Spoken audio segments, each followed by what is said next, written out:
AXL tips کے اندر آپ کو میں خوش آمدید کہتا ہوں۔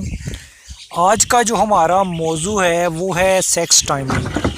سیکس ٹائمنگ کیا بڑھنے کا عورت کے پستان چوسنے کے ساتھ کوئی ڈائریکٹ تعلق ہے یا نہیں؟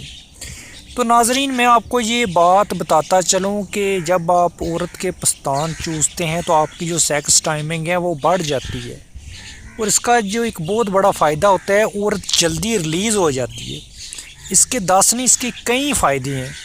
میڈیکل سائنس کے اندر عورت کے جو پستان ہیں وہ چوسنے جو ہیں، ایک تو بریسٹ کینسر نہیں ہوتا عورتوں کو، دوسرا مرد کو اس سے بے حد سکون ہوتا ہے، اور مرد کی جو سیکس ٹائمنگ ہے وہ بہت زیادہ بڑھ جاتی ہے۔ سیکس ٹائمنگ کیا ہوتی ہے کہ سیکس ٹائمنگ کو تھوڑا سمجھیں آپ۔ سیکس ٹائمنگ جو ہے سکتے ہیں، اس کے اوپر میں نے کئی ویڈیوز بنائی ہیں میڈیسن کے حوالے سے، لیکن آج کوئی میڈیسن نہیں بتاؤں گا، بغیر میڈیسن کے کیسے بتاؤں۔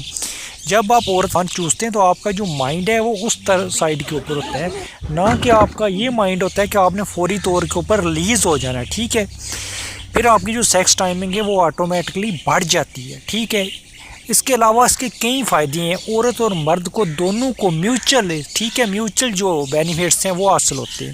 اور مذہب اسلام کے اندر بھی یہ چیز جائز ہے کہ آپ عورت کے جو پستان ہیں وہ چوس سکتے ہیں، اس سے بے حد دونوں کو لذت حاصل ہوتی ہے، اور آپ کی جو سیکس ٹائمنگ ہے وہ آٹومیٹکلی بڑھ جاتی ہے۔ یہ مفید سی معلومات میں نے آپ کے لیے یقین